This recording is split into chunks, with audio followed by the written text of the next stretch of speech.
Let them yell. I guarantee you they ain't gonna be as loud as me.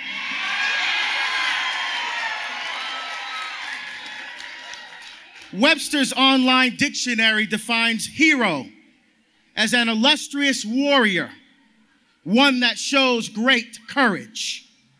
However, unlike comic books and television shows that turn heroes into caricatures, the true heroes who are among us in the real world arise in times of great adversity, amidst the landscape of injustice and equality, armed with the sword of truth in one hand and the shield of integrity in the other, ready to do battle on behalf of those who cannot defend themselves.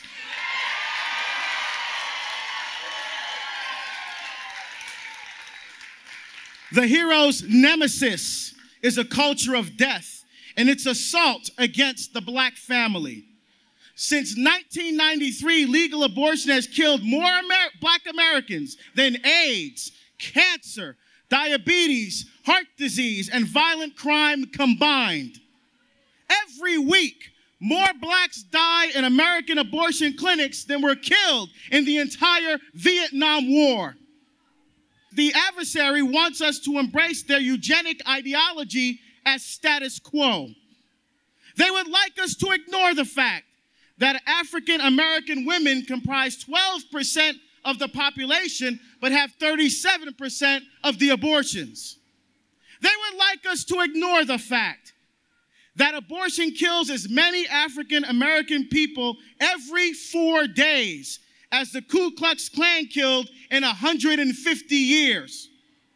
They want us to be convinced that abortion and euthanasia are merely political or civil rights issues, taking full advantage of the polemics of liberal versus conservative. In reality, marketing slogans like low-income health care, reproductive rights, and family planning are simply pejorative rhetoric used by those who are trying to exterminate an entire race of people like they were vermin. Even as I speak, one of the major proponents of the eugenicist movement wants to move and enlarge their headquarters, an abortion center, from an area in southeast Portland with a black population of about 1% and place it in the King neighborhood that has a black population of 42%. We are in need of modern day heroes, of men and women who care about all human life, who care to the point that they are willing to put their lives on the line to help the masses of poor and oppressed people, working diligently to ensure that no one will think of killing their unborn child ever again.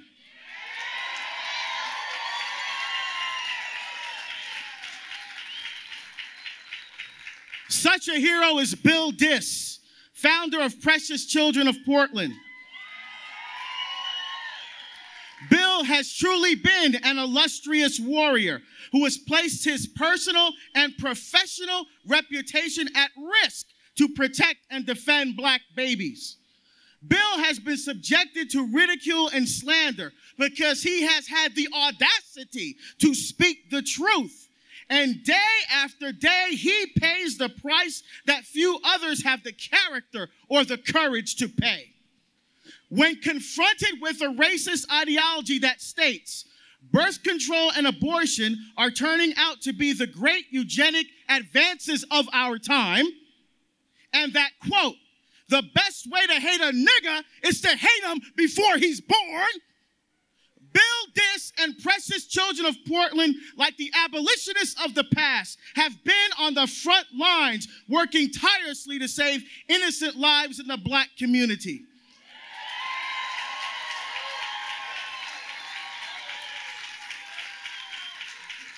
Bill Diss is truly a hero by any definition. A man becomes a hero by doing the things that a real man ought to do. When he realizes that in the past, Racists snatched black babies from their mother's arms and sold them into slavery, and that today they snatch them from their mother's womb and throw them in the garbage, a real man does whatever is necessary to ensure stability and harmony within his family.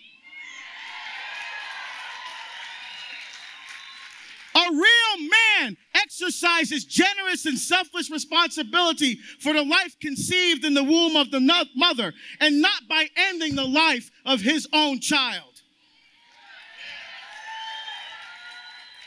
A real man does this most importantly by being a living witness and example to his children of what it means to live and act as a man of God. We must all do what we can to reach more and more men with the truth so that they can become heroes to their children.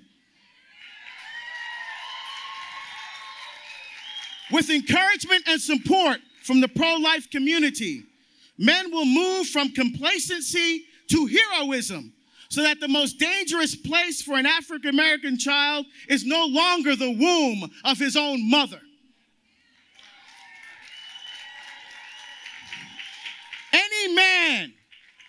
Any man can be a daddy, but it takes a real man to be a father.